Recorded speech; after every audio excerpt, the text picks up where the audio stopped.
far men. I think it'll probably be Jarrett. Yes, it is Jarrett.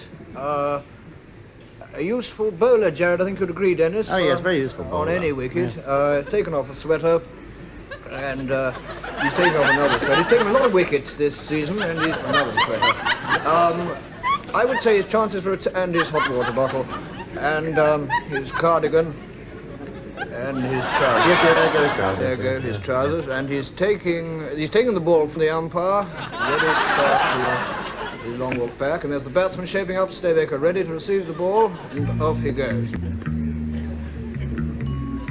And there he is, rubbing the ball against his trousers to keep the shine on it.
Well, we've had some really wonderful cricket here today. The players are taking tea at the moment, so let's have a look at the teams. Evil, fresh from their triumph in the Middle East, captained by the dynamic Adolf Hitler. The players, Attila the Hun, Goliath, Long John Silver, Goebbels, the Marquis de Sade, Bluebeard, Al Capone, the Goddess Kali, Stalin, Salome, and 12th man, Jack the Ripper. Good, on paper, I'd say a less forceful team. Captained by Lord Baden-Powell. The players, Gandy, David, Schweitzer, St. Paul, St. Francis, Matthew, Mark, Luke and John, Florence Nightingale, and 12th man, Cliff Richard. Began at 10 o'clock this morning, with Evil winning the toss. Heads we win, tails you lose. Fair enough. We bet. Oh dear. There was some confusion as to the validity of this toss expressed by umpire Doubting Thomas, who seemed to be in two minds about it, but eventually he decided to allow Evil to bat. Good, not surprisingly adopting a very defensive field, 5 men on the boundary, with Albert Schweitzer way out in the long grass and not taking very much interest in the play. And here come the Marquis de Sade and Al Capone to open the innings for Evil, with Florence Nightingale to open the bowling. De Sade sporting a very aggressive bat. Here she comes, Florence Nightingale from the pavilion end. A slow run, she bowls. De Sade hooks that one unmercifully for 4 runs. But Evil continued to pile on the runs, with De Sade looking impregnable. Florence Nightingale comes into bowl. Another lob. De Sade belts that one away. They're taking one. He's punishing the bowling this morning, and he's even punishing the bowler, it seems. Florence Nightingale very upset about that. I don't blame her. Here she comes, limping up to the crease. A very loose ball. De Sade wallops that one high in the air. It looks like 6. Schweitzer's underneath it, unaware of his opportunity. What a catch! De Sade caught Schweitzer's teeth. Next we saw Long John Silver. And it's Long John Silver to face St. Francis of Assisi, who comes into bowl. How's that? There's an appeal for LBW, but Pontius Pilate is not allowing that on the grounds that Long John Silver's wooden leg does not constitute a leg. St. Francis, somewhat disappointed, wipes some old droppings from his hair and comes into bowl again. Looks like a slightly faster one. He bowls, and Long John Silver is out to St. Francis's leg break. Long John Silver not very pleased about that. I wouldn't like to face him at tea. Well, almost symbolically, the sun peeps out from behind the dark clouds and a dove settles on St. Francis's head. So Hitler declared at 564 for 4. We then saw rather a disappointing start by Good. Matthew, Mark, Luke and John were out in rapid succession, caught in the slips by the goddess Kali. Gandhi came in and never really looked happy. Salome comes in a sinuous run. I wouldn't like to face this bowling. She bowls a hypnotic action. Gandhi, flashing, mildly at it, has a desperate pull. He's out bowled. How was that? Gandhi is given out. He doesn't like that decision at all. I must say Salome has a very suspect action. And Gandhi is protesting in the only way he knows how, by sitting down in the middle of the pitch. Yes, but it's tea time and Hitler has asked for the heavy roller. Get back to the wind. What a way to go. What a way to go.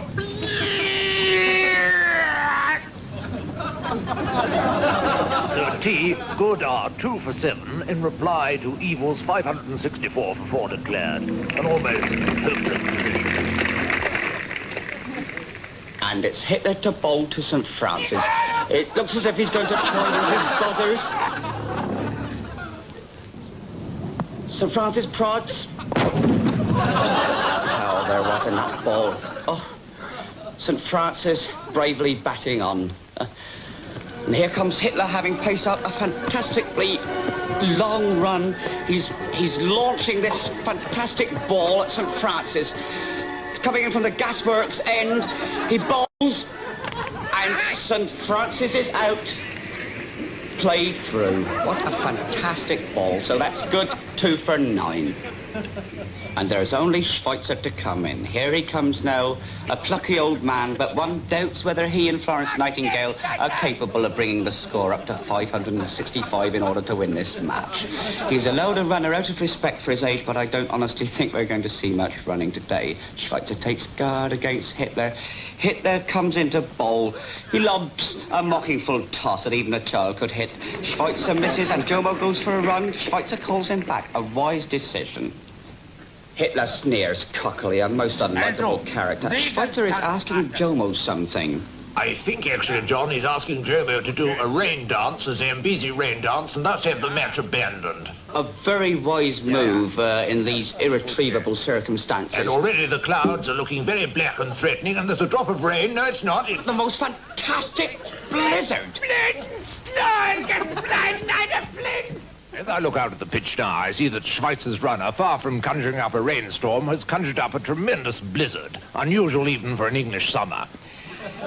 This small, dark figure comes up to bowl to Schweitzer. Schweitzer hits that one high in the air. I've lost sight of the ball, E.W. They're taking a lot of runs in this interval.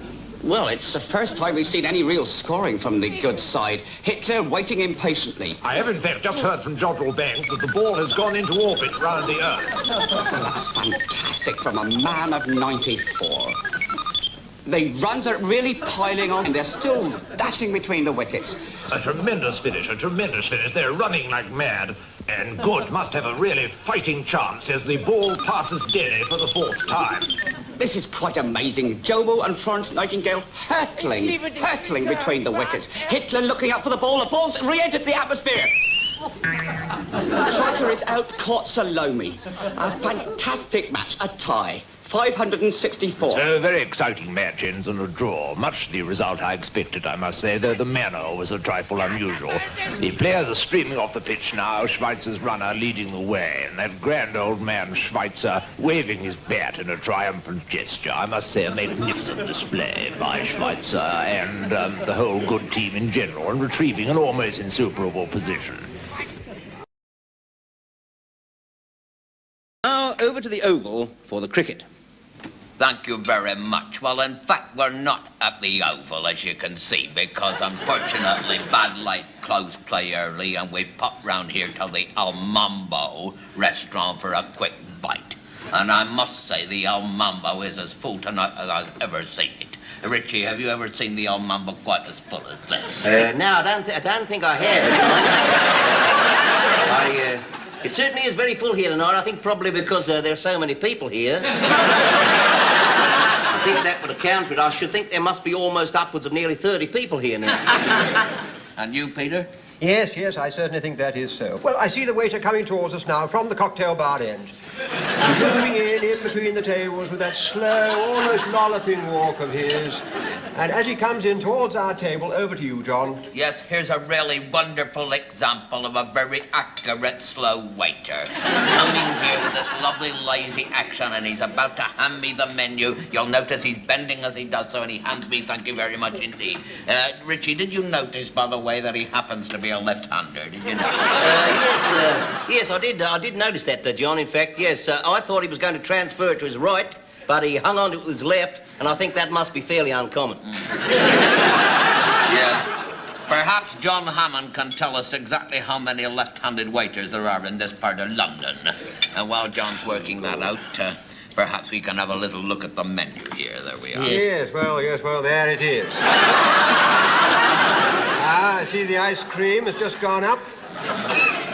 Yeah, I notice also the minestrone and the chicken risotto are back on the menu again. Now, what do you make of that, John? Well, I'm very pleased to see that minestrone back on there. You know, it's the sort of thing this meal really needed. I'm pleased they've dropped the suet pudding. I'm glad to see that. And I'm frankly quite amazed to see that chicken risotto getting a second chance.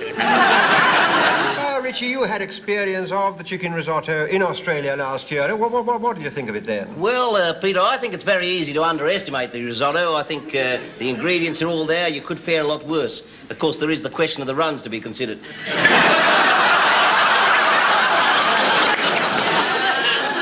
I'm very pleased indeed to see that they've decided to drop the fried haddock. Apparently that was found to be off colour late last night, I did. Yes, of course, if you want something solid, you can't do better than the roast beef with the full weight of Yorkshire behind it. Yes, all right. Well, personally, there you are. I think I shall go for the minestrone and the chicken risotto with a follow-on. Well, I'm afraid I'm going to have to stop you there, Peter, because in fact Richie has just put his finger right in the mustard there. Yes, I certainly did there, John. I was just reaching out there to get the olives and I stuck my thumb in the mustard. Perhaps we could see that again. Do you think we could see that again? There we are now. The hand is coming on the sauce. Going for the olives and right into the mustard. It went right in there and see to that. Yes, indeed.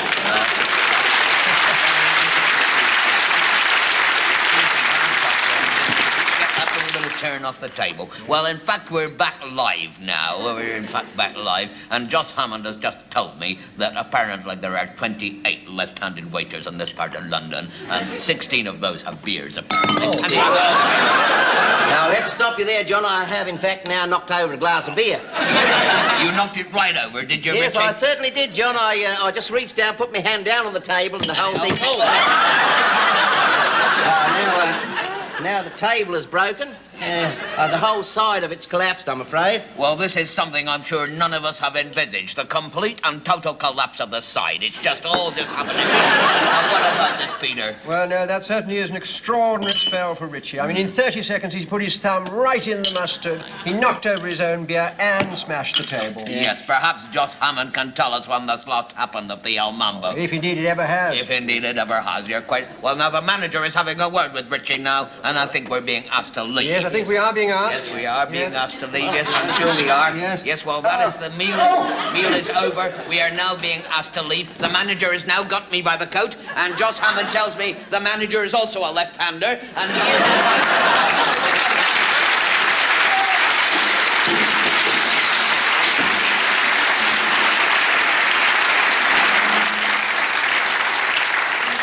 And now, back to the studio.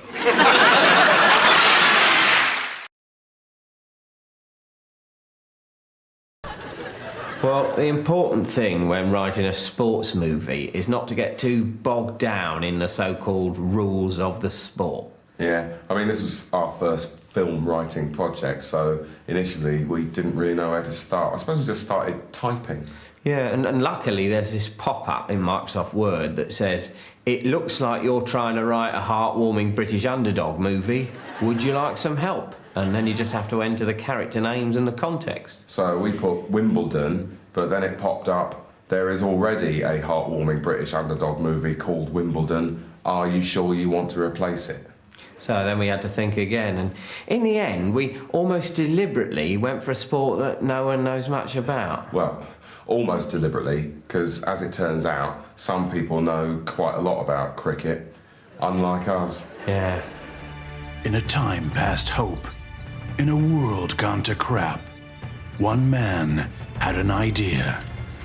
Here, look, lads, look what I've found. Calm down, Arthur. There's no point getting excited about anything. The steel mine's closed and we're on the scrap heap. It's official. No, but look. Earn big pounds playing cricket. Well, it sounds fine, Arthur. But cricket, here in Yorkshire, don't talk soft. Did I hear someone say cricket?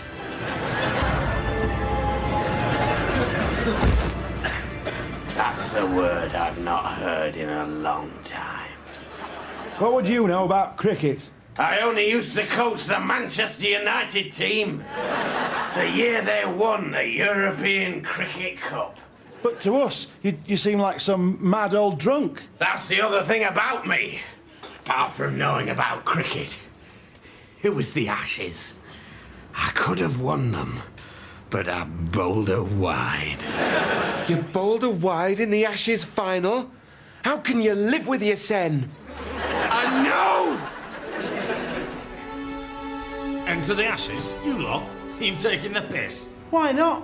Arthur's a dab-am with a silly mid-on, and Pete can do follow-ons like no one's ever seen. Come on, let us enter. We got stumps in us blood. Oh, you won't be talking like that when you have to face the West Indies in the second round. They've won the Ashes every year since they beat the Dallas Cowboys in 1978. Well, we'll just have to practice our catching and throwing and penalties and that.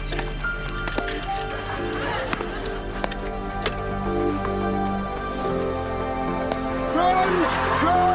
10! Come on, lads! You've got to bat more! But the bat, it's so narrow, it's perverse!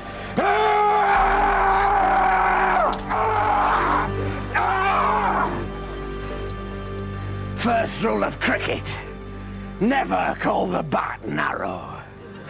What the bat is very, very wide and very, very short. Wow. Now, carry on bowling and try and do that thing with your hand and your wrist where you make it bounce funny. Welcome to the 200th World Ashes Cricket Cup between West Germany and Pisswhiddle Steel Batters from Pisswhiddle in Yorkshire. Well, the Pisswhiddle team very much the underdogs, but anyone who saw them beat Yugoslavia at cricket in the semis by 400 wickets to 7 runs, all of it for 8, will know that they're not to be underestimated. And West Germany, famously a bunch of cheats. As ever.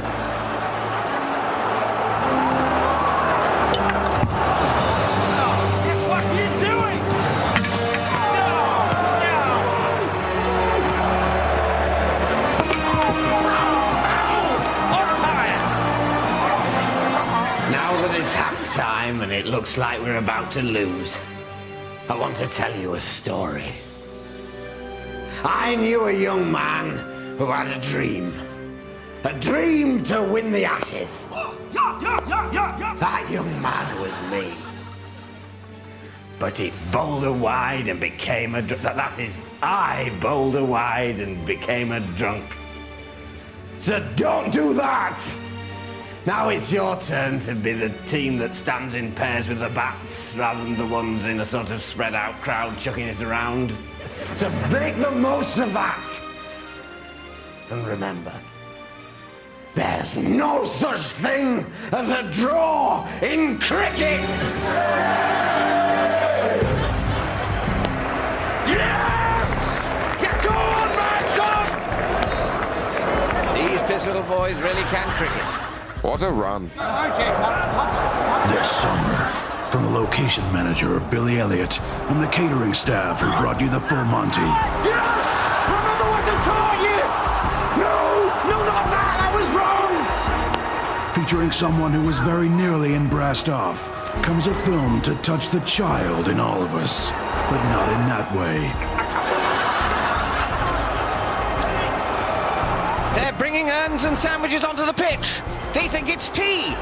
It is now.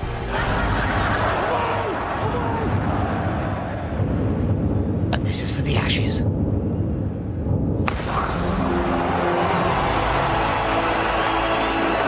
can't believe they've done it. They've actually done it.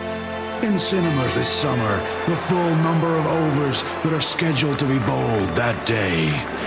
And remember, lads, it isn't over until the full number of overs that are scheduled to be bowled that day have been bowled! Opens June 25th.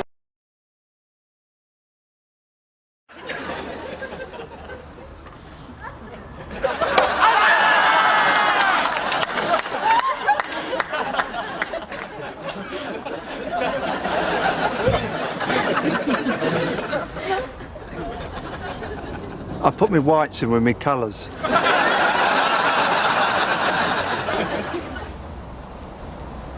Try spinning it leg side. I'm not bowling.